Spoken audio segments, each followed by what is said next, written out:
2 Samuel chapter 3. Now there was a long war between the house of Saul and the house of David. But David grew stronger and stronger, and the house of Saul grew weaker and weaker.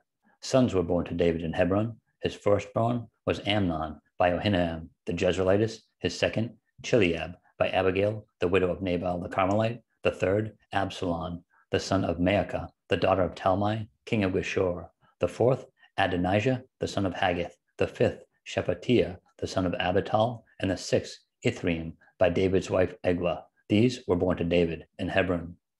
Now it was so, while there was war between the house of Saul and the house of David, that Abner was strengthening his hold on the house of Saul. And Saul had a concubine, whose name was Rizpah, the daughter of Ahiah. So Ishbosheth said to Abner, "Why have you gone into my father's concubine?" Then Abner became very angry at the words of Ishbosheth and said, "Am I a dog's head that belongs to Judah? Today I show loyalty to the house of Saul your father, to his brothers, and to his friends, and have not delivered you into the hand of David, and you charge me today with a fault concerning this woman? May God do so to Abner, and more also, if I do not do for David as the Lord had sworn to him, to transfer the kingdom from the house of Saul and set up the throne of David over Israel and over Judah from Dan to Beersheba." And he could not answer Abner another word because he feared him. Then Abner sent messengers on his behalf to David, saying, "Whose is the land?" Saying also, "Make your covenant with me, and indeed my hand shall be with you to bring all Israel to you." And David said, "Good, I will make a covenant with you, but one thing I require of you, you shall not see my face unless you first bring Michal, Saul's daughter, when you come to see my face." So David sent messengers to Ishbosheth, Saul's son, saying, "Give me my wife Michal, whom I betrothed to myself for 100 foreskins of the Philistines." And Ishbosheth sent and took her from her husband, from Palti, the son of Laish.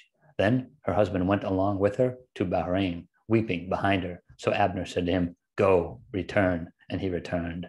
Now Abner had communicated with the elders of Israel, saying, "In time past you were seeking for David to be king over you. Now then, do it, for the Lord has spoken of David, saying, by the hand of my servant David, I will save my people Israel from the hand of the Philistines and from the hand of all their enemies." And Abner also spoke in the hearing of Benjamin. Then Abner also went to speak in the hearing of David in Hebron, all that seemed good to Israel and the whole house of Benjamin. So Abner and 20 men with him came to David at Hebron, and David made a feast for Abner and the men who were with him. Then Abner said to David, "I will arise and go and gather all Israel to my lord the king, that they may make a covenant with you, and that you may reign over all that your heart desires." So David sent Abner away, and he went in peace.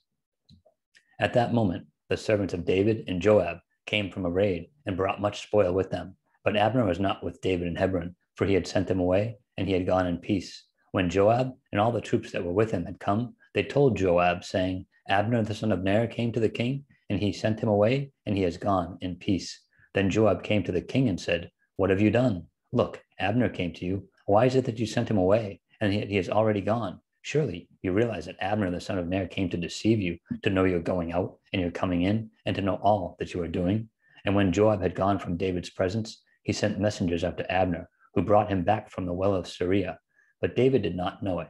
Now, when Abner had returned to Hebron, Joab took him aside in the gate to speak with him privately, and there stabbed him in the stomach, so that he died for the blood of Asahel, his brother. Afterward, when David heard it, he said, "My kingdom and I are guiltless before the Lord forever of the blood of Abner, the son of Ner. Let it rest on the head of Joab and on all his father's house, and let there never fail to be in the house of Joab one who has a discharge, or is a leper, who leans on a staff, or falls by the sword, or who lacks bread." So Joab and Abishai his brother killed Abner, because he had killed their brother Asahel at Gibeon in the battle.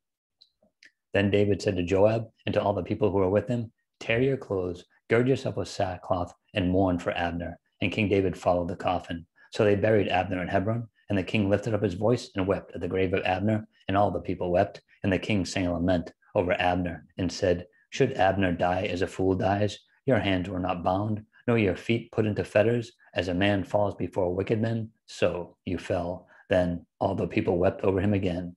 And when all the people came to persuade David to eat food, while it was still day, David took an oath, saying, "God do so to me, and more also, if I taste bread or anything else till the sun goes down." Now all the people took note of it, and it pleased them, since whatever the king did pleased all the people. For all the people and all Israel understood that day that it had not been the king's intent to kill Abner, the son of Ner. Then the king said to his servants, do you not know that a prince and a great man has fallen this day in Israel? And I am weak today, though anointed king, and these men, the sons of Zeruiah, are too harsh for me. The Lord shall repay the evildoer according to his wickedness.